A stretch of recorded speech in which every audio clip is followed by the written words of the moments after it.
এবং কোটা আন্দোলনের যে ব্যাপারটা ছিল সর্বোচ্চ আদালতে, এটা ছাত্র যারা ছিল তারাই কিন্তু ওই আদালতে একটি মামলা করা হয়। এই মামলার নিষ্পত্তি রায়ের দীর্ঘ সময় লেগে যায়। তো লাগার পরও সেই সময়টা কিন্তু একটা ডেট ছিল মানে আগস্টের দিকে, যে আগস্টটা মানে সর্বোচ্চ আদালতের ডেট ছিল, যে ডেটে একটা রায়ের ঘোষণার আগেই ছাত্র যারা ছিল তারা আন্দোলনের আন্দোলন করে তারা তাদের দাবির জন্য। সেটার জন্য আমাদের মাননীয় প্রধানমন্ত্রী দেশে যেই বিশৃঙ্খলা সৃষ্টি হওয়ার কারণে ওই তাড়াতাড়ি আমাদের হাইকোর্ট এবং সুপ্রিম কোর্টের যে বিচারপতিদেরকে এই কার্পুর মাধ্যমে তারা একটি সর্বোচ্চ আদালতের পূর্ণাঙ্গ বেঞ্চ বসে একটা রায় ঘোষণা হয়। সেই রায়কে আমরা সকলে মিলে আমরা এটাকে স্বাগত জানিয়েছি এবং ছাত্ররাও স্বাগত জানিয়েছে। ছাত্রদের কিছু দাবি দাওয়া ছিল, সেটাও মোটামুটি হয়ে গেছে। সব দাবি তো আর মানা সম্ভব না সরকারের, আর সরকারও ছাত্ররাও সব দাবি চাইলে যে তাদের পূরণ হবে এটাও ঠিক না। তো সব কিছু মিলিয়ে আমাদের দেশের যেই পরিস্থিতি হয়েছিল, যে অরাজকতা হয়েছিল, সেটাকে যে আল্লাহর রহমতে সরকার ওভারকাম করছে।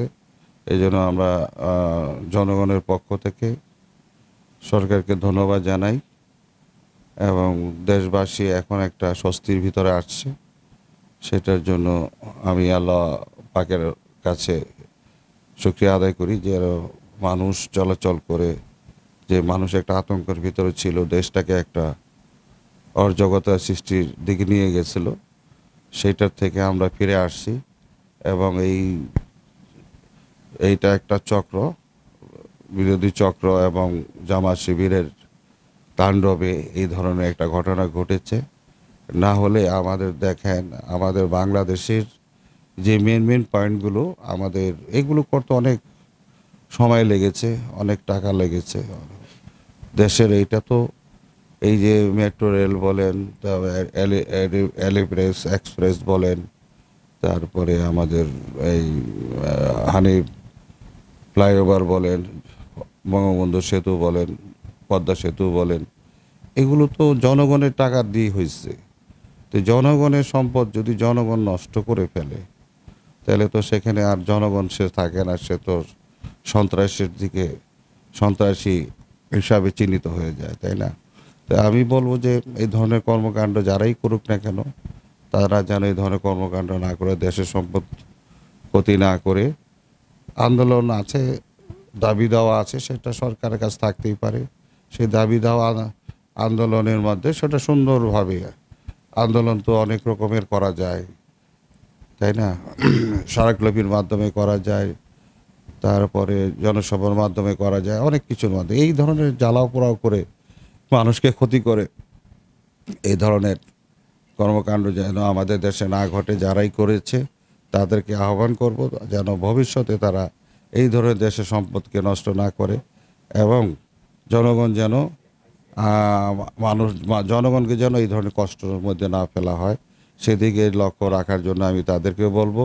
এবং সরকারকে আমি বলবো, মাননীয় প্রধানমন্ত্রী যে উদ্যোগ নিয়ে যেইভাবে এটাকে ট্যাকেল করেছেন এবং আমাদের ছাত্রদেরকে তাদের দাবি দেওয়া, যাদের 44% দাবি ছিল, সেটা 44 থেকে এখন 93%, ডবলেরও বেশি করে দিয়েছে।